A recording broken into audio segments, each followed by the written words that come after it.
Hi, everyone. So, I didn't post the story that it was me, and I really didn't want to publicize it because I'm not so comfortable. But I spoke to a Rav, and the Rav said you're supposed to tell the miracle, and also when people hear who it is, it just makes it more of a miracle, that it like a tangible miracle, something you really feel much more deeply. So, the story about the woman who fell off the cliff. Sorry, I got emotional when I talk about it. Was me.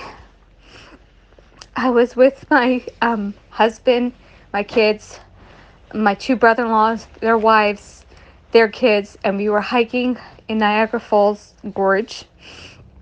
Um, I don't want anybody to ever be discouraged from hiking. Hiking is beautiful.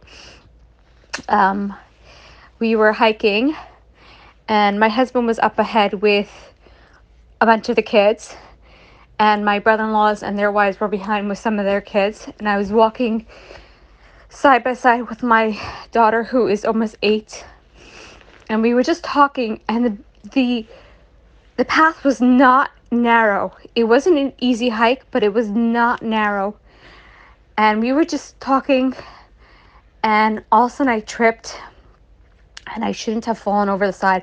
I should have just fell in the path and maybe broke something. Like, I don't understand how I fell, but all of a sudden I tripped and I started sliding on my belly head first towards the cliff, and there was trees on my right. Like, I should have stopped myself. I was trying to stop myself. I hear my daughter screaming. She was screaming, "No, no, mommy." She was screaming, "Mommy, mommy." And I'm thinking in my head, I have to stop myself. And I was trying to grab onto, there was a very thick root sticking up out of the ground, and it was big enough and looked like it was strong enough that it should have been able to help me stop myself. Um, and I was thinking at the same time, it doesn't make sense. It's not my time to die. I can't go over the edge. I have to stop myself. My daughter said she saw me grab the root. I don't remember. She said that's how I ended up feet first down. All I knew next, I was floating. I could only describe it as floating. I was floating down this cliff, free falling, but in like a floating fashion. And I could only just maybe describe it that Hashem was holding me, because it doesn't make sense. I wasn't going so fast. I was floating down, and then I hit the bottom, and I fell on, it was all boulders, there was no trees, and I hit the bottom. I remember hitting my head in the back, hitting my head in the front, and thinking, whoa. Like, I was trying to get my bearings for a second, and I'm thinking, wow, I'm alive. And then I reached up, and I touched the top of my head, and I was like, my head's uncovered. I was trying to remember if I have a sheitel or tichel. I really try to wear my sheitel out as much as I can. And Baruch Hashem, the sheitel landed right next to me, because I really was very uncomfortable at that point. I couldn't turn around to find it. And I put my sheitel on. And then I said, like, thank you, Hashem, for, saving me. And then I yelled up to my daughter, who was screaming. I could hear her screams in the canyon, because I was down at the bottom with the water. I wasn't in the water, I was next to the water. And I was screaming up to my daughter that I was okay, but she was screaming so much she didn't hear me. But at that point, either my daughter ran to my husband ran back, because he heard my daughter's screams. And then he like yelled down, and I yelled up that I was okay. I don't know how far down I fell.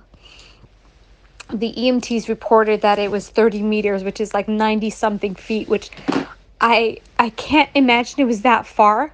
I don't know. My brother-in-law said it was something between 60 and 70 feet. My husband said it was probably 50 feet. Whatever it was, I shouldn't have lived. I was sitting there, and I was thanking Hashem for all the good things in the world. My healthy children, my healthy husband. Thank you, Hashem, for making me fall and not my kids. And I was thinking, thank God it wasn't my 5-year-old there, because if my 5-year-old would have looked over the edge. Thank God it wasn't my almost 10-year-old. He would have tried to grab me and he might have gone down with me. I was so thankful that my daughter and I weren't holding hands when I fell, because I might have taken her down with me too. I was just thinking, okay, what is my shlichus here? Why did Hashem send me over the cliff and make me live? So I said some Tehillim, and I don't know how long I was sitting there for, saying Tehillim and saying thank you to Hashem. There's these 3 guys that hike there very often and know the area. They found this whole other area to climb down to me and come around to me, because there was no way to come down to me from where I was. It was a straight cliff. They came down and they climbed on the boulders by the water, which it wasn't calm waters, it was rapids, and which was not safe. They told me they were falling the whole way to get to me, and they came just to sit with me and talk to me, and they gave me water. And a little funny part was they collected my shoes. They're like, do you want your shoes? I was like, I don't really care about my shoes. They found my phone, which my phone is unscathed. But I kept sitting there and I kept thinking, this is crazy. I have all my teeth. My fingers are all there. My toes are all there. I had 3 chipped nails. Yeah, my back was hurting me. I was bleeding from my face. But I kept looking at my fingers and they're like, what are you looking at? I said, it doesn't make sense. How did I fall so far and I'm still alive? Anyways, the guys, there was these tour boats that were going by. They were screaming to the tour boats. And I don't know why the tour boats thought like, okay, there's people down there. Like, they didn't think like why people are, it's not safe to be there. Eventually they realized what was going on. And at the same time, my husband called the fire department, and they needed to use ropes to get down to me because it was a cliff. They climbed down to me. Meanwhile, my sister-in-laws and my brother-in-laws found out, and they thought like, oh my gosh, he's for sure, gone. My sister-in-law said when she heard, her legs almost buckled underneath her, because she just, like, there was no way that someone should have fallen and lived. So Baruch Hashem, they took me by boat to the shore. This further down, there was a area that they can access an ambulance to. Baruch Hashem, I was able to partly walk. I was in a lot of pain, but not like excruciating. Baruch Hashem. Hashem really, really helped me. And they put me in the ambulance, and they asked me all the the typical questions. Do you know the date? Do you know how old you are? What's your birthday? And I shaved off 10 years, not on purpose, off my age. And the only person that got it was the paramedic. And I didn't mean to be 10 years younger. I wouldn't mind, but it was just funny. Anyways, so they kept asking me, like, can we give you this? Because they were trying to, I fell off the cliff, like, I should be in pain. They should be able to give me stuff. But I was really good. They gave me ice. I put ice everywhere. I arrived at the hospital, and as they were wheeling me in, the nurse said, 1 second, we weren't sure what you said over the dispatch. I didn't hear, how far did they fall? Did she fall? And they're like, no, you heard us right. And another nurse is like, how come you didn't intubate her? They're like, because she's sitting up talking and joking and laughing with us. Like, even nurses, everybody was shocked about the whole situation. And Baruch Hashem, they wheeled me into a room. And as soon as they wheeled me into a room, there was somebody there holding a Doppler waiting to check the baby. I want to tell you, they were like, can we check? I was like, please. Baruch Hashem.